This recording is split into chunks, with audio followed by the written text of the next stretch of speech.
Yo guys, and welcome back to the channel. Today I've got a real gem for you. It is a 1971 Mustang coupe. Oh, and she's been sitting for I don't know how long, but looks straight out of the 70s. It's got the Krager SS wheels on there, the Avenger 60 tires on the back. This thing's really rough, and I got it just a hair above scrap price. Title for it too, which is really cool. She says it has the 351 Cleveland. It's got a manual trans, so that was a big turn on for me. Now I'm told it was parked for structural rust issues, and that was a long time ago, so I can't imagine how bad it looks underneath now. Wouldn't be surprised if it rips apart as we drag it up on the frame. Luckily I had just enough room to scoot on down here. But yeah, let's just do a spin around tour and then drag her up, see what happens.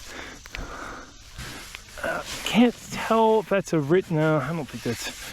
This has been reshot. And ooh, what happened here? Looks like somebody backed into it with a piece of heavy equipment at one point. What I don't like is this whole entire body is just sitting down into the ground. So I can't imagine how bad it's going to be. And you see the weeds have been growing up into it.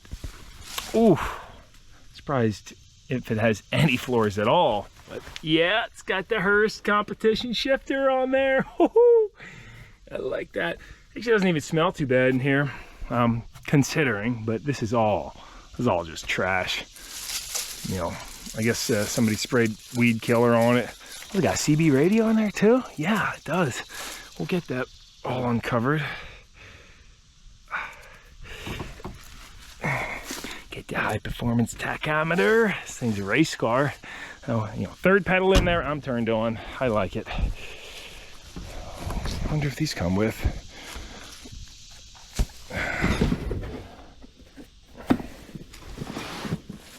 Just a little bit of rust. All right, oh, the mosquitoes are coming for me at this point, so let's get her loaded up and home. So we can find out, will it run?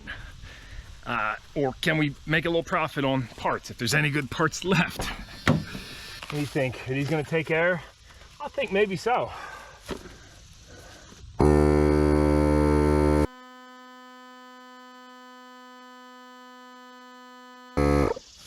Oh yeah, we're in business.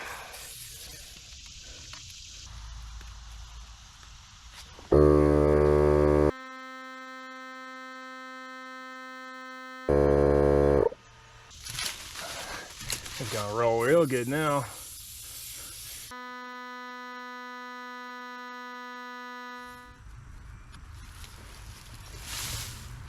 Ooh, red ants galore. Look at that. Don't really want to bring them home.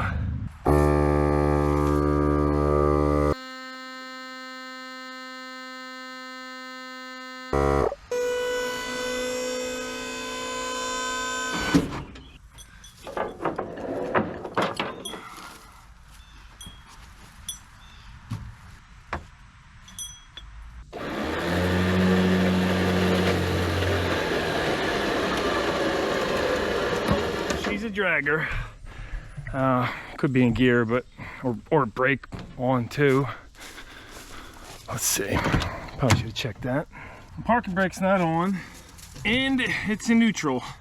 Got a little short throw shifter in there, I think. I mean, I guess if any of these wheels spun, we'd be way too lucky. Of course, it's just dragging my truck. I should have spent more time getting it backed up as close as I could.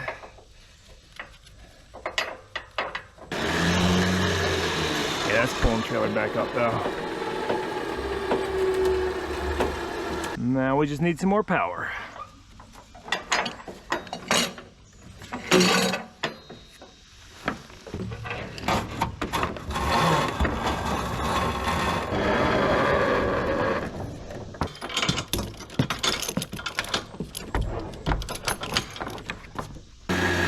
Oh yeah, much stronger. Just gotta get out of those ruts.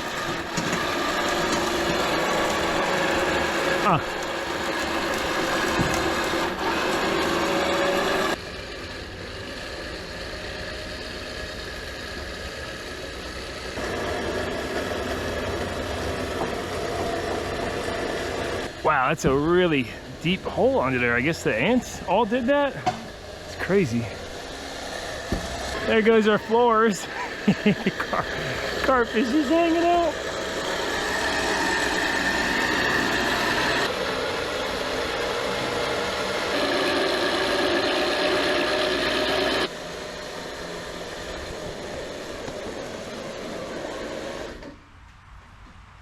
Hey Bubs, how are you? Oh, you little cutie. He's a pug, right? Yeah, a little black pug. Yeah. Little black pug, look at you. Yeah, I got it up on the flat so we can pull it over. But here is what's left. A lot of time people say these videos are made up, like you just threw some shrubbery on an old car, but I mean, you can tell when you look at the ground, it's been sitting for a long time. There's the imprints of the exhaust. It looks like it's got long tube headers, if I'm not mistaken. Here's the collector and open headers at that.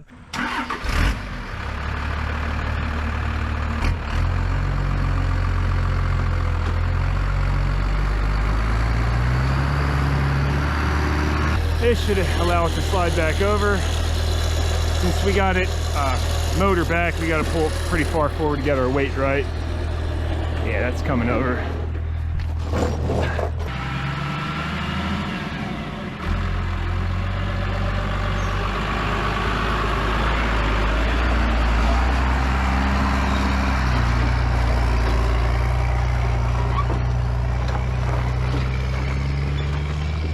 So you sad to see it go, Donna? I am sad, but I'm glad because it's going to go to something rather than going into the ground further. into a compactor. Yeah, no, exactly. So I'll do something with it, see if it's potentially savable. I don't know if that's true, but otherwise, at least the parts will go into something. Yeah. And you know, it's better than rotting away in the ground. It didn't. You could tell it didn't want to die there. I mean, the tires filled up, so that's a good sign. Yeah. Yeah. Those tires look like they're from the 70s, probably. They probably are. 80s at least. You got any old pictures of the car I can plug in? Or? I might, but I'll have to find them. Okay, cool. And I'll make sure you get them. Awesome. Locked and loaded.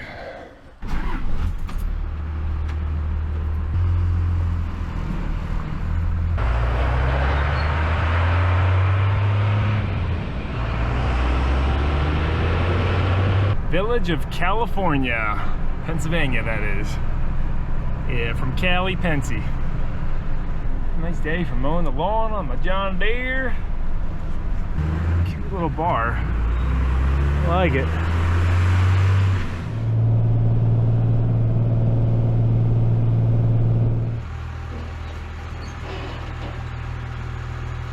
I'm gonna go drop this off in my storage yard because I gotta do something with the Buick Special first. But I wanted to pop this hood open and lube up the cylinders, see if we can get it rotating. That, and I kind of just took his word on the fact that it had a 351 Cleveland. So we'll see what's going on.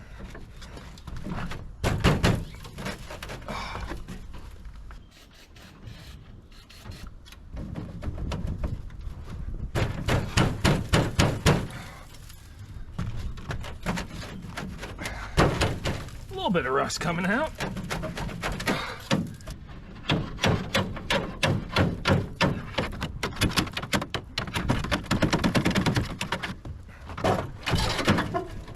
There it is.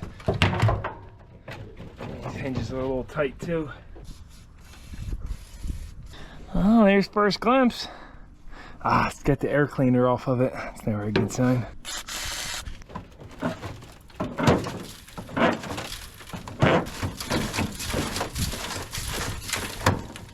Now the trick with opening a lot of these hoods is you want to be pulling and lifting. I've said this a lot before in videos, but it took me one time on a Ranchero to just lift straight up and it bent the hood. I mean, it was a junk hood anyway, just like this one. But that's when I realized, yeah, give it a little pull, a little wiggle, and well, of course, a little lubricant too, but there we are.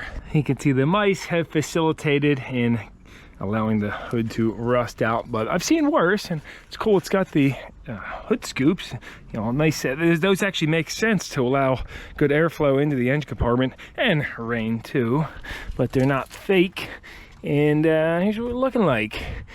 Yes, this I believe is a Cleveland because it has the thermostat going right into the block versus the intake manifold on like a Windsor. So the first thing I'm noticing under here is this Mallory ignition coil. That's pretty beefy. Never seen one like it. Maybe you guys have. But here's the factory ignition coil and the distributor cap. I've never seen one like this either. Wow, that's real high performance. This thing's hopped up. Do have ignition points. Those are very corroded, as to be expected. And a Holley carburetor, a 4-barrel, top of a Edelbrock Torker, single plane intake. It looks like the oil pressure gauge. And that's yeah, it's definitely locked up solid. Pretty rusty. That's not a good sign for this engine. Non-power brakes, and we got this linkage down here on the steering column. I wonder if this used to be an automatic. Motorcraft battery that looks very vintage, the 80s maybe. Got black oil up to level, some weird looking stuff in it. Yeah, I guess before even budging this, we'll pull the plugs, shoot them. It's got the super stock high temp wires.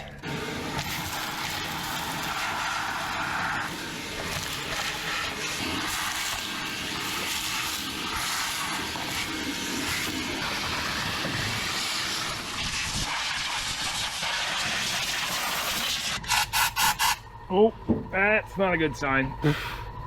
Just trying to get some of this cleared before we pop the plugs out. But if those rodents nest right on top of the carburetor and all that urine goes down, that never helps the situation. If there's any chance of saving this Holley, we're gonna have to pull it off and soak the whole thing too.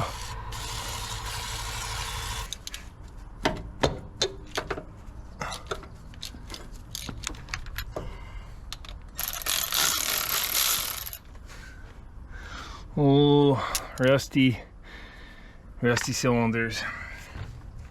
I've never seen a rusty plug tip without rusty cylinders.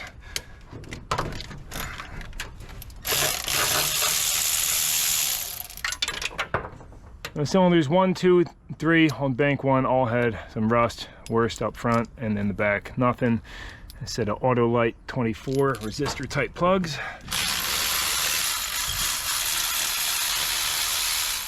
And on the driver's side, cylinders 7 and 8 show a little rust.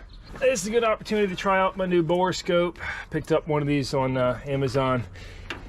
And well, this one's made by Depths Tech, but there's a lot of different brands. I'll drop a link to down below if you want to check out the prices and such. But this one's cool because it's a dual lens, and you can rock this back and forth to get some mechanical action on there. So if you want to drop it in the cylinder and then take a look up at the cylinder sidewall or up at the valves, you know, can't do that with the old ones. Here we go. Oh, cylinder is full of cobwebs. This is a crosshatch pattern, no? What is, oh, that's corrosion down on there, real bad piston corrosion.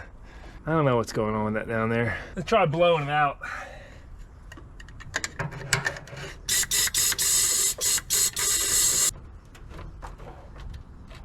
Yeah, that's just real bad pitting and corrosion.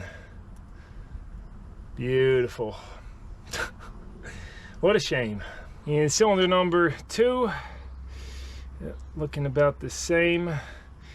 Yeah, what's nice is getting in tight spaces with this too. You can kind of rock it back and forth to wiggle by certain things. And number 3, looking actually much better. And here's a glance at number 4. The piston's pretty much at the top, so can't get a good look. Number 5, we're looking pretty good, nice crosshatch. Number 6, same deal. Number 7, piston toward the top, and kind of can sneak it by a little bit if you rotate the dial. Yep, all the way up at the top there. And then number 8 has some cobwebs along with some nasty looking rust stuff. As far as this unit goes, yeah, this is definitely something you need in your arsenal. Having that articulating head is absolutely priceless compared to the just standard straightforward ones, or even if you have the dual camera. I mean, being able to do that is going to allow you to get in a much tighter place. So yeah, check them out on Amazon. I'll say that Depths Tech works well, but maybe just buy whichever one's on sale is what I would suggest. Now I'm hitting up each cylinder with a little shot of PB Blast, and let's see if we get lucky, if it budges. Now, if it budges, we're good. Nope. Oh, tight. Oh, we got 15/16 on the crank. Oh, loosened it. No, she's locked up pretty good. Oh, darn. Well, I can't say I'm surprised, but I'll just let that soak for a little bit. I can always hit it with vinegar or weld the breaker bar to the crank. We got all sorts of options, but for now, I'm gonna go pick some other junk up.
I had to get a remote controller for this winch so I can be pushing while winching since the driveway's on an angle. Got it snatch blocking off of there, but that's not gonna do it. Alright,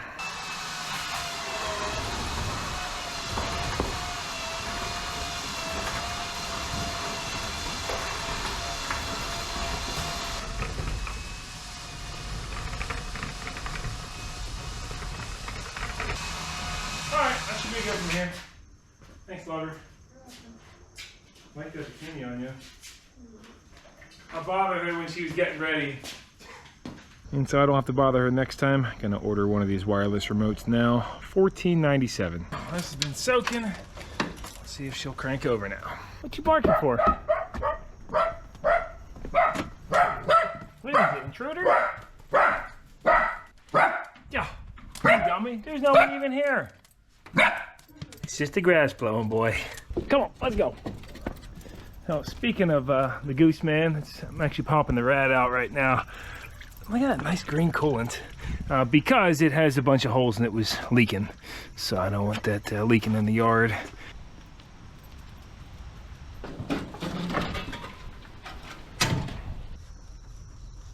Imagine that, still locked up. Have you been in the driver's seat yet? Oh, no. No, I'd be lucky if I get this engine running. Not looking good. You should drive it with all the shrubbery in there. Yeah, it's all thorns too. Yeah, we got rid of all that coolant, buddy.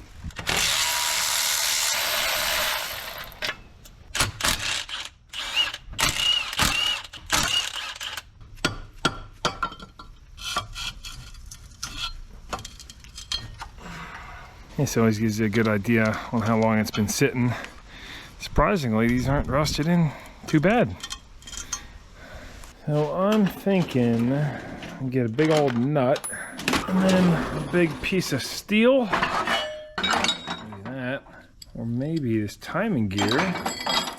Yeah, because that's already got universal holes drilled in it.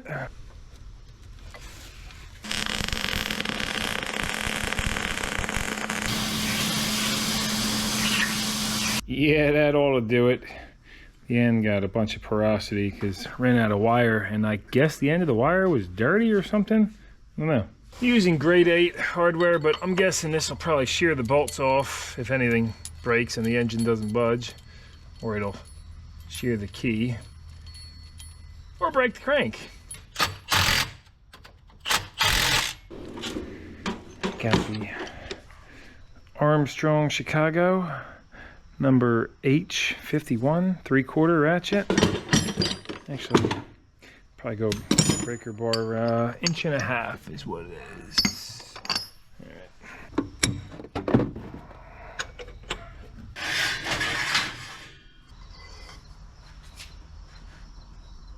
right. Oof, a little tight.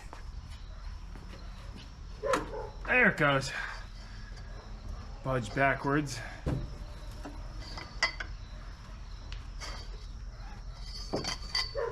Now, I know the proper way at this point would be take the engine apart, but we're not gonna do that. You know, I'm told it ran when parked, so. See, we really should be taking the valve covers off and checking if the valve's going up and down too, otherwise likely to bend the valve.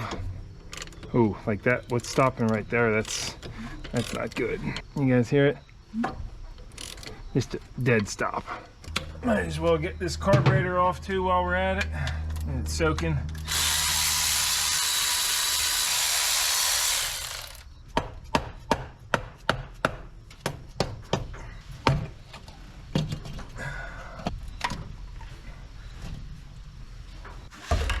We got the double pumper Holly locked up tight.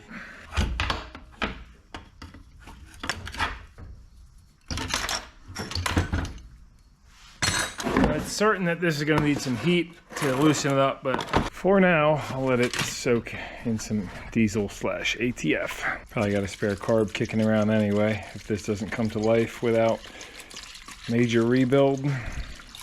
Yeah.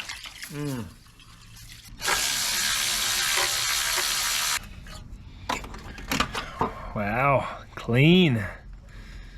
So this head's got double springs in it, and that the piece that separates the inner from outer spring is sticking out. It's also got these little chunks just kind of sitting here. And these are just the oil deflectors from this rocker and this rocker, and then the other piece is a chunk of that spring separator. Oh, and there's another little piece of this trying to go down back into the pan. Oh, another piece up there. You get a lifter. They are not pumped up at all.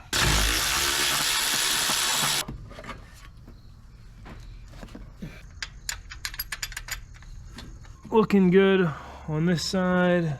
Another broken spring separator, and there's a piece going down into the oil pan. Look at that. At this point, I have suspicions, so I decided to borescope the cylinders again. And, well, look what we got here. A broken valve. Looks like really rusty and maybe broken for a long time, but we looked in here before, it wasn't. So I'm thinking, yeah, I must have done this. And, oh, well, here's another. Yep, look at that clean break. This was definitely my doing. The stems were rusty, the valves didn't get pushed back in, and I ended up with 3 broken exhaust valves. Boy, am I disappointed. Looking up, you can see that's the exhaust valve port. Wow, a lot of corrosion. Really ugly. So, will it run? Absolutely not. Without engine repair, that is.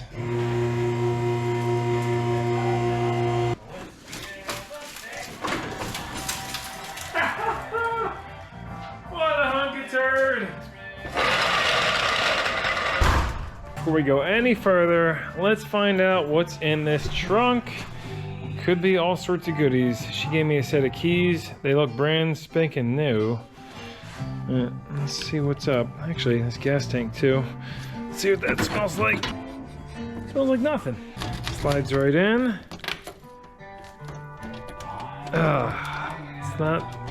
It's not going, but it's almost like we don't even need the key. Woo! That was easy. Probably wasted time going in here. Oh, toolkit actually. Look at that. Oh, ants. No. No one disturb them too much. I'm gonna move into the garage as I disturb them, but actually, this little socket set, it's not bad.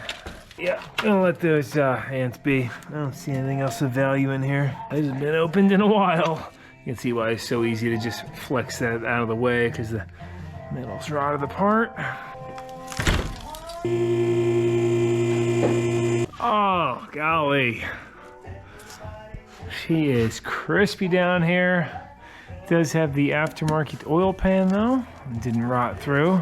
Long tube headers. Looks like aftermarket bell housing. But this top loader, 4-speed. Tell it's a 4-speed because it has the 3 levers. That's worth the price of admission alone. So definitely be popping that on out of there. Oof. Yeah, looks to be, yeah, it's a Ford 9-inch on it. Big boy compared to the one on my 67. That's worth something right there. See, it's got air shocks too. At this point, I'm certain on doing the part out / salvage. I'm gonna pull the trans, keep that, the drive shaft, the coil, the carburetor, rad battery, a few other odds and ends, and then leave some meat on the bone. So we got a good front bumper, grill. Doors are actually in half decent shape. The hood outer skin is in good shape. I mean, somebody could fix this up and use it. It's not rotted out completely at the edge. And then in the interior, you got the decent door panels too over here. So a lot of meat left on the bone. I gotta get this shifter off in here so we can drop that trans out. Hopefully I can keep some stuff and make a little money. I think we'll grab this Edelbrock Torquer intake too. It's probably worth a couple $100. These heads, even though they need to be rebuilt, are also worth some change. Being the 4V heads. Easiest way to determine if you got the 2V or 4V heads is it's cast right in the corner of the heads. See, make it nice and easy for you. Little coolant heater looks like. Look at those huge 4V ports. You can fit 4 fingers in them.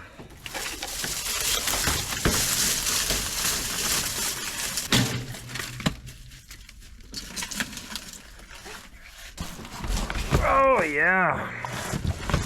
We got 98,000 miles and the gauges are in good shape. Oh, we got a CB radio. Oh yeah. Probably still works too. Old school dial on there. This is what we're after though.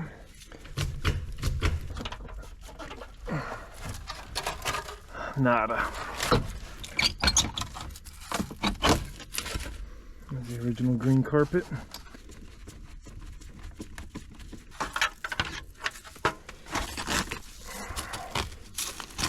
You don't see too many pull tab cans anymore.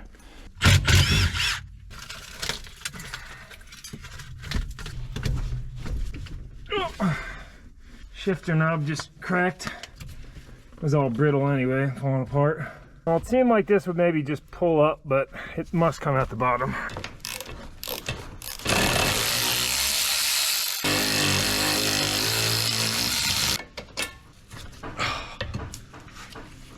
If you're ever looking at one of these Ford differentials and trying to determine if it's got an 8-inch or 9-inch, the easiest way is to just look at these 2 bottom nuts, and if you can't get a socket right at them, then it's a 9-inch. See, these are kind of tucked in. You got to get a wrench. The other thing you'll notice is the third member casting is pretty much completely round versus having a flat edge. You can't really go by the housing because I've seen some 9-inch housings that are completely round, and this one's got a flat on the top and bottom. Even though this says 8 right here, and DIF 8, it's a 9-inch.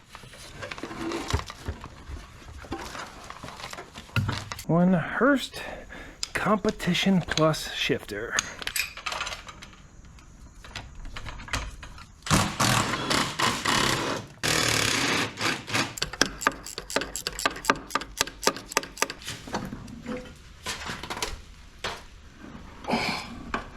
One 4-speed with a speedo cable I forgot to detach. Oh no. Not the way I wanted to do that. Oh, it's okay. Yanked right out of there. It didn't cause any damage.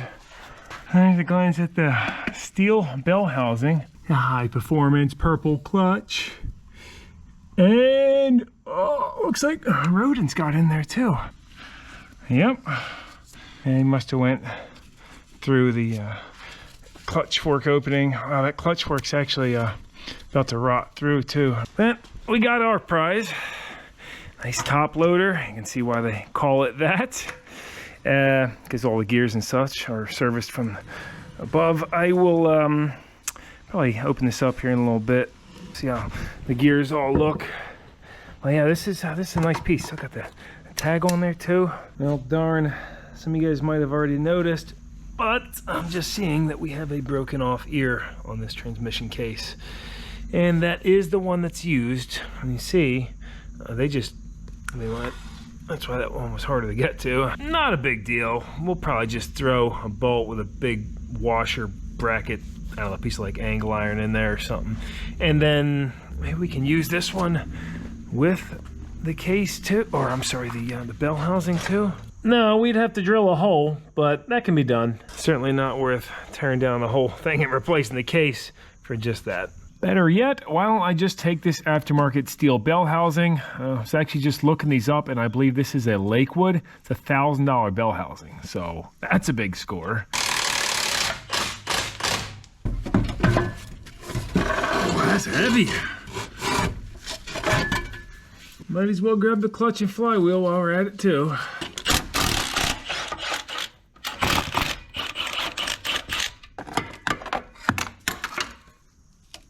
It's stuck.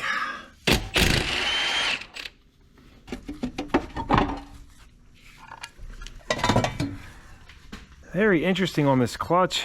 It still has the print on it. Looks like it was used for maybe a couple miles, if that. I mean, it's brand spanking new. And the flywheel was hitting this back plate here too. So that must have been an obnoxious sound. And actually on the inside of the bell housing too, that's all sorts of scraped up, but that almost looks like somebody came in here with a grinder to clearance it. I don't know, hard to tell. I mean, the scratches are kind of neat.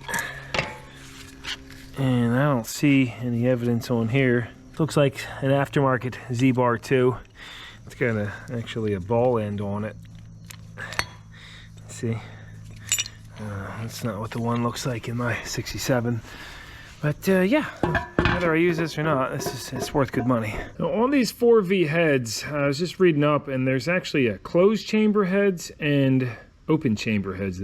The closed chambers are worth more money. I want to drop in here and see which these are. So let's get this all the way down and then flip the camera up. See the combustion chamber? Yeah, these are closed chamber heads, so that makes them considerably more valuable. Probably worth at least $500 for the pair, or you know, as rebuildables. Another way to check what heads you have, from what I was just reading, is underneath the lifter pan. Wow, this engine has no runtime. It's brand new. But under here, under one of the intake ports, actually that's probably it right there, there's a casting number. And that'll let you know if they're open or closed chamber, if you look that number up. Of course, you need a mirror to get to it. I'm a little curious on this engine to see if it's a 4-bolt or a 2-bolt main.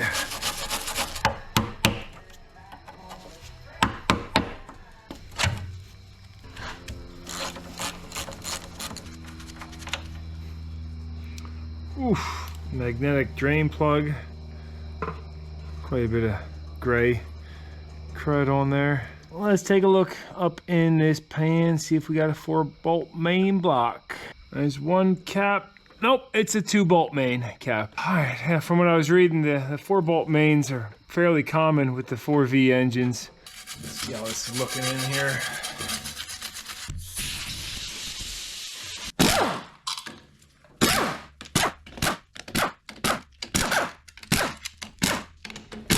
So at first, got a pretty stinky burning smell to it. Oh, Oh yeah, pretty clean and not stinky inside. That was just these bolt holes. It smells like really clean gear oil. Take a look at the gears. Looking for any chips. And yeah, I'd say that's gonna work just fine. First, second, third, fourth, and reverse. And now that reverse gear is in mesh. It's getting covered in oil. Call that good enough to run. Went ahead and removed the rear seal. Got one of those on order. It's kind of a bear to get out. It's got the double walls, but something I should have done when I had the cover off was check if this is a close ratio or a wide ratio. Now, wide ratios are more common, and you're gonna have, I was just reading online, it should have 2.78 turns for 1 revolution on the back in the first gear. And if it's a close ratio, it'll be 2.32. So I just marked these, and I got that marked. First gear, gonna go 1, 2, we'll go to about, a 3/4 right there, 2.78. And yes, lined up. So that's good. You get better drivability with that close ratio. It's more like a racing thing. They're more valuable though. So at this point, I'm gonna pop the heads off. We've got to get our eyes in there and check it out. I can't sleep until I do, but out of all the junky engines I've done over the years, I've never had exhaust valves just hang up like that and be so rusted where they didn't close and break off. I'm really disappointed in myself, honestly, but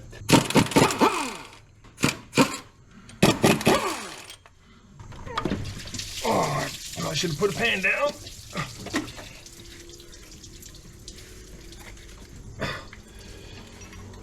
Oh yeah.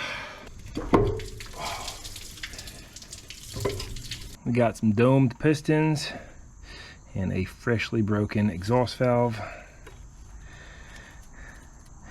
Now actually this one looks like it might have been broken before. I'll have to look back at the Borescope footage because you see all the lifters, none of those are stuck at all, because that's another way you can break a valve if the lifter gets stuck in the bore. Really a darn shame. You can see it did need a valve job anyway. Look at this thing. So nasty. Like this exhaust valve's still intact, but I mean, that one easily could have broken too. Just gets locked in place, you know. Spin's over free now. After rotating this over a few times, all the cylinders look decent except for number 1. That's definitely got some heavy pitting that would have caused oil consumption. And also look at all the corrosion on the piston. Measure these bores out too and see if they're already overbored. I'd imagine they are. Standard bore is 4 inches. Yeah, it's overbored with the carbon lip at the top. I'm at about 4 20,000ths. So lesson learned. Next time do a better job bore scoping, and if you suspect or see a lot of rust, probably a good idea to pull the valve covers off and check that the valves, you know, all sound like you can hear them closing. That, if you hear a dull sound, then maybe a good idea to check if that valve is seating or not. You see, those 2 are missing, but I suspect they probably would have sounded the same. Yep. When they were hung open.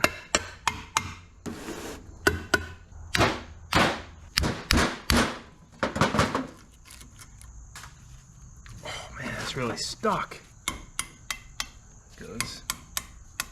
Over on my cart, I do have 2 sets of 302 Windsor heads, and look at the difference in the exhaust valve size. Wow.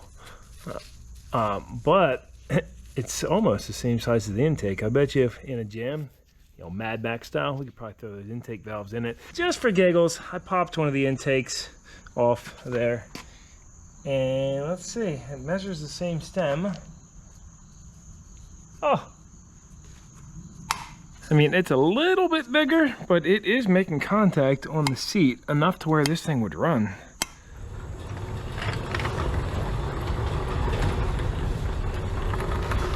All right, I've had this listed on Marketplace for a few days now at $900. Ton of tire kickers, but I got one serious guy who's coming today with a trailer. I told him what parts are missing. That was all on the listing, and he mostly just wants it for the rebuildable 351 Cleveland. I think he's getting a great deal at 900 bucks, considering it has a title. I mean, if you have the space, time, and means to part one of these out, and you want to make a little extra coin, even if you picked one of these up for 1,000 bucks, you could easily triple that, no problem. Quadruple, really. Crazy part is, I was actually the second guy to look at this car. First dude said, no way, thing's junk. I won't take it for any price. So here she is. What do you think? It's got mold on it. Yeah.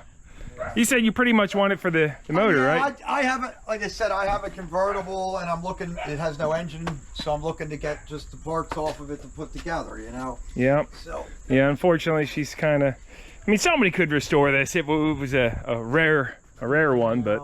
You have the cross member somewhere? Yes, that cross member I saw on eBay. Yeah. The rusty one sell for like $300. It's crazy. Well, you know what? I told you, you can get one from out of one of these catalogs for 50 bucks. So like one of these bumpers on eBay, 800 bucks. I mean, of course that's eBay prices, but that's probably worth $400 or $500, I'd imagine. Well, so hopefully you'll be able to do pretty good.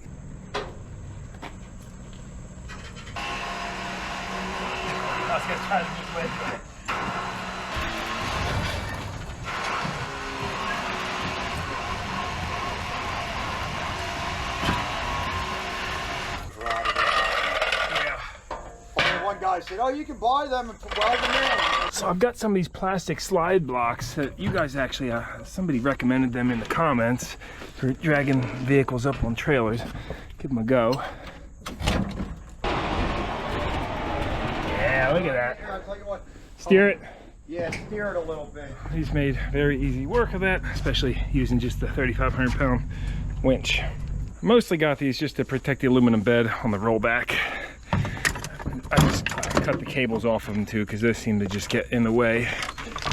No need for them, you know. There she goes. Off to deliver more parts to people that need them. And with that one going, I can get back working on the 67. You see turbo taking a little nap out front of it. Yeah. Oh, you liking this weather or what? I got the fuel lines that just came in, stainless steel. I got all the stainless brake lines installed, the fuel tank in. And it's all undercoated and painted. I was about to push this in the garage now and get back working on it, but I should probably get the 289 back together first and then push it in. This has been a very slow project for me, mostly because I was waiting on parts, but now I got pretty much everything I need. Holly hooked me up with a great discount on a bunch of Scott Drake stuff. I got a full 2.5-inch exhaust from Pipes, and they also hooked me up with one of their cold case radiators, electric fans. Did go with the quieter Turbo Pro mufflers this time. So I'm excited to get going on all that this week, and there will be some of that in the next video. I appreciate you guys very much for tuning in. I know sometimes it's no frills, but that's just how the cookie crumbles. I mean, what do you guys think? Could the 71 have been saved, or should it have been saved, should I say? Will it run? No.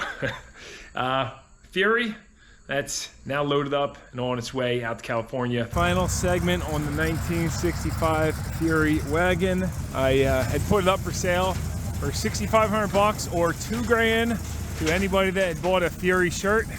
And sure enough, guy reached out. He said, hey, I love that car. I have a shirt and I want it. I originally paid $2,000 for this car with no title, not running. So $2K, a lot of bang for the buck, especially having fuel injection, but happy to give back to somebody that supported the channel. Thank you, Stefan, for purchasing a shirt, and I think that's all I got. So appreciate you guys very much. See you again soon. No nonsense, no how. You gotta go in, buddy? Come on, let's go get some food. Hey, what's this guy up to? Huh? Being a good boy, playing with your stuff, you all by yourself? Oh, get away from me. Oh, is that yours? Look at these nails, we gotta cut them today. He hates getting his nails cut, but we force him into it. Probably not as often as we should.